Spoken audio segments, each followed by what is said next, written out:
Sí, això sobre el paper. És a dir, tecnològicament hem acabat amb les distàncies, és a dir, ara podem arribar pràcticament a tot arreu, mitjans de transport, podem rebre informació de tot arreu perquè la tecnologia ho permet, però això no vol dir que estem millor informats. És a dir, hem acabat amb les distàncies però no hem acabat amb les diferències. És a dir, que no estem en aquesta voluntat de dir, bé, ara que podem comunicar al món, doncs el que busquem és que la gent tingui millor coneixement per aconseguir una millor cohesió i per tant, si ens coneixem, ens comprendrem i podrem acabar amb les desigualtats, amb els conflictes, amb la injustícia, que és el gran problema del món. Però la realitat és que no s'està utilitzant la tecnologia per això, sinó per tot el contrari, fins a cert punt. O sigui que, de fet, és més que una eina de coneixement, s'està convertint en una eina de desconeixement. I més que en una eina d'informació, és de desinformació. I el resultat final és amb una eina de dominació, no de llibertat. És a dir, que cada vegada la gent és més fàcilment manipulable.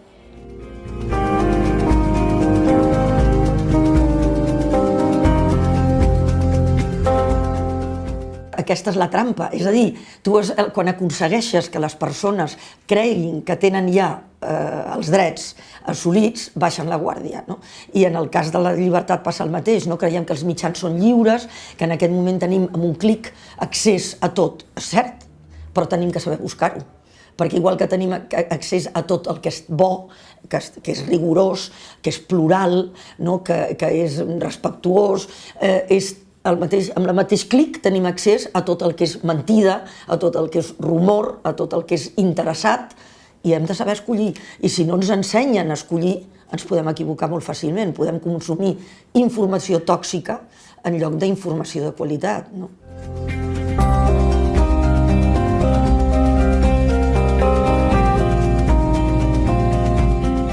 Aquesta és la gran pregunta i el gran repte, però primer hem de saber que no estem ben informats.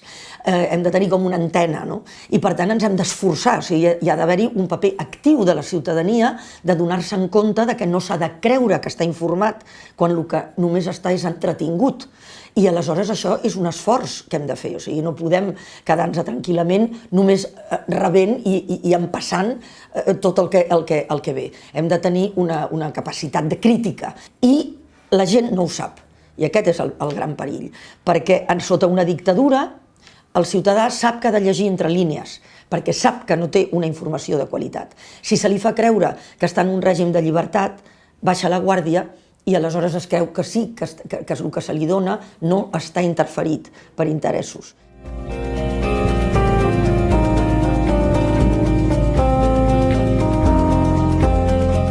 Aquest és el gran problema, és a dir, és la gran angoixa que tens i la gran frustració que tens contínuament, que només, i cada vegada més, insisteixo, no es parla mai de les causes, es parla molt poc del context, no s'analitza, no es reflexiona, és a dir, que es va a cop de titular i que el que es fa és parlar del que impacta però no del que importa. I amb això es pateix molt. I a mi quan em pregunten ara si trobo faltar el no estar, dic no, perquè realment m'estimo més no ser-hi. Què vol dir? Que abans era perfecte? No, tampoc ho era. T'havies de barallar molt.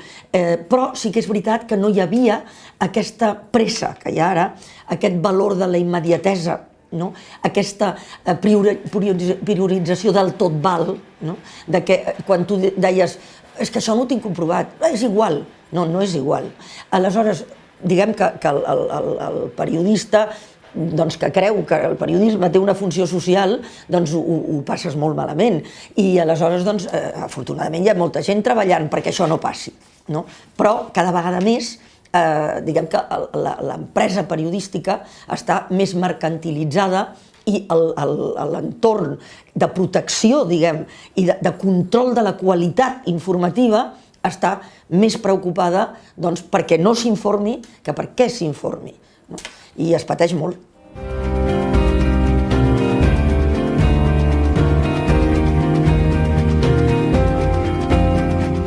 No, doncs evidentment tinc una bona opinió perquè crec que és gent que des de sempre ha demostrat que està treballant pels altres. I això és el que ha de fer un polític. O sigui, un polític, la seva feina és gestionar el que és comú en funció del bé comú, no? I els polítics s'havien convertit aquí, i gairebé a tot arreu, en una altra cosa, és a dir, en gestió d'interessos, però que no eren en absolut els interessos de la majoria, no?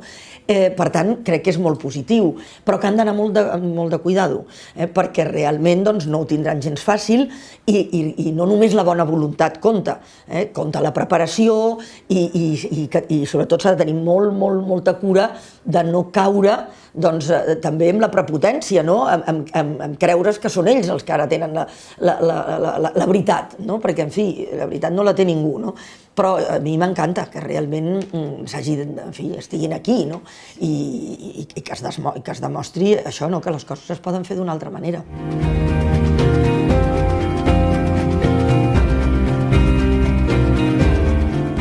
A mi em preocupa molt. O sigui, jo no sóc independentista perquè seria completament incoherent amb la meva trajectòria. És a dir, jo el que sóc antifronteres, anti-amos, anti-reyes, anti-res, o sigui, que vagi realment en favor de limitar. És a dir, que crec que el que s'ha de fer és precisament obrir.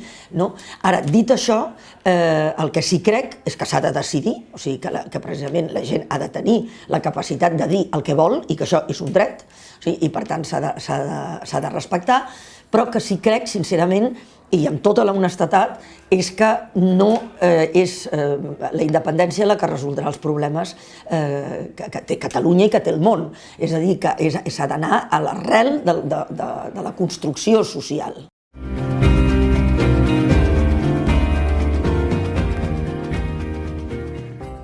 És una tàctica de guerra, és a dir, és una manera de destrossar la comunitat, i una comunitat que està destrossada psicològicament, a part de físicament, però psicològicament és una comunitat que no és forta, que és vulnerable, que la pots tu fer-li fer allò que tu vulguis i que la pots dominar. I aleshores la sexualització de molts delictes, és a dir, el que la dona sigui, és una manera que la meitat de la població d'aquesta comunitat es queda anul·lada. I anul·lant aquesta meitat d'aquesta manera estàs anul·lant l'altra meitat també, perquè aquestes dones són estigmatitzades, no poden moltes vegades rebutjar pels seus propis marits, és a dir, que hi ha una destrucció total del teixit social que és el que podria donar força per enfrontar-se a l'explotació, als abusos i, en fi, a totes aquestes, diguem, manipulacions de les llibertats.